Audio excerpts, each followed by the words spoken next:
I am going to show you how to use the magnetic lasso tool. This is something we've gone over a couple of times, but just to give you a little refresher.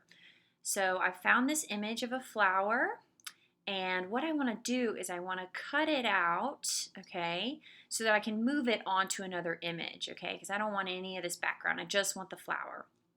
So the first thing I'm going to do is I'm going to make a copy.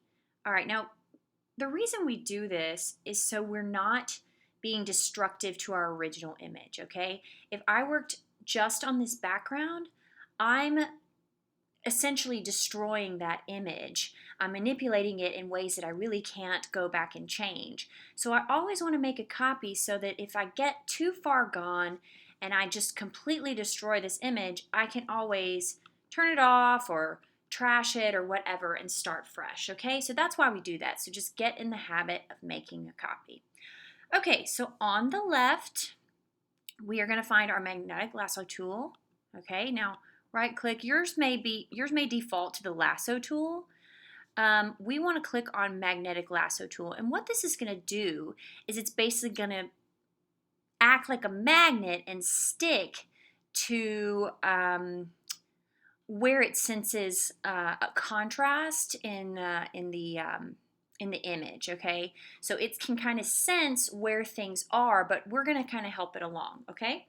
So I've got my magnetic lasso tool, and I'm just going to click on one part of the flower, and I'm going to slowly start tracing the flower. Now you see how it kind of understands, oh, see, it didn't get that corner, so we want to click.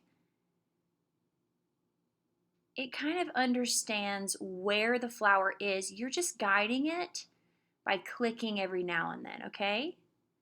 So this is something you really want to take your time with, all right? So I'm going to move slowly. I'm just going to kind of click in the kind of peaks and valleys of the flower, just so I get a nice, clean cut out of the flower. I don't want to clip any of the edges. All right, so I'm going to speed this up just a little bit, but you should go slow. As you're learning, you should always go slow. I'm going to move a little faster. It kind of knows what it's doing. All right.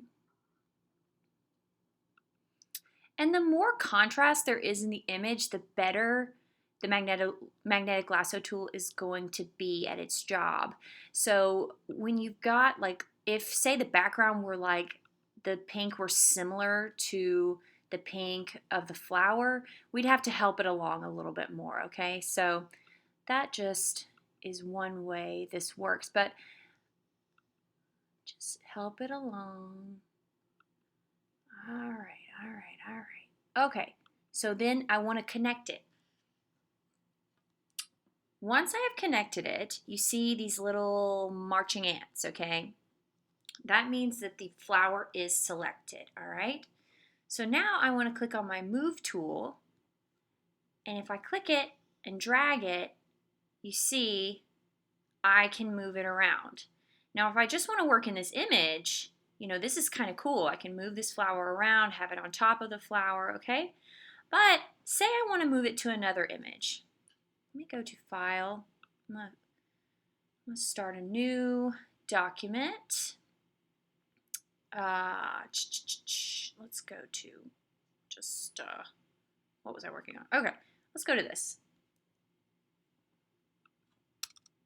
300.